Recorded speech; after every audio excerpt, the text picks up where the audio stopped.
David Spade just got an intriguing offer for a new role from a most unlikely source.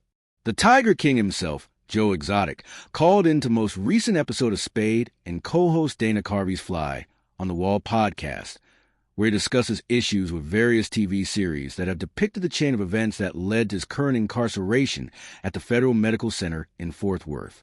You know, before they actually came out with that, the reality star said, referring to the 2022 miniseries Joe vs. Carol, starring John Cameron Mitchell as the former Tiger Keeper, they were going to cast Nicolas Cage.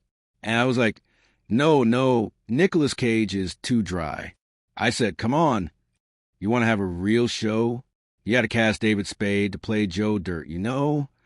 Reps for Cage did not immediately respond to Entertainment Weekly's request for comment. Spade joked back, how about this? Here's my audition. F. You, Carol Baskin, you be. Exotic, whose real name is Joseph Allen Maldonado, revealed that he finally saw Tiger King for the first time about 4 months ago. The Netflix docuseries, which premiered its first season in March 2020, was what first shined a national spotlight on the wild feud between Maldonado and Carol Baskin, rival big cat keepers who at the time ran an amateur zoo in Oklahoma and professional wildlife sanctuary in Tampa, respectively.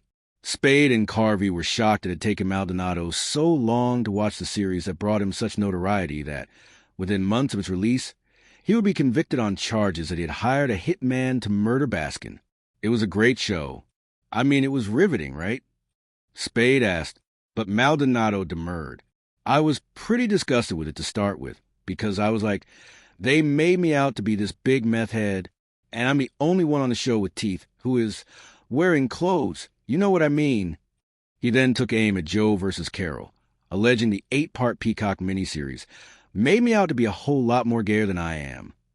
If they wanted to make money, they would have to cast David to play me, because that guy that played me went way over the top. Maldonado said, listen, I could do super gay. Just give me some notes. Spade responded. Cage confirmed that he had read 2 excellent scripts for a planned Amazon dramatization of the events chronicled in Tiger King in 2021. But he shared that ultimately, the company felt that it was material that had become past tense because it took so long for it to come together. No sweat off Maldonado's back, who claims to always have preferred Spade to Cage. Ditto for Mitchell, but Maldonado hasn't voiced his approval or disapproval of Bowen Yang's impersonation of him on a November 2024 episode of SNL. That sketch made light of Maldonado's persistent call for President Donald Trump to pardon him of the 19 criminal counts he was convicted on. I don't hold anything against the January 6 people, he told EW in January. But some of them people really hurt some police officers, and they're free because they were hostages. Hell, I'm a hostage. I'm a political prisoner in America, and I'm asking President Donald J. Trump to put an end to this and let me go home.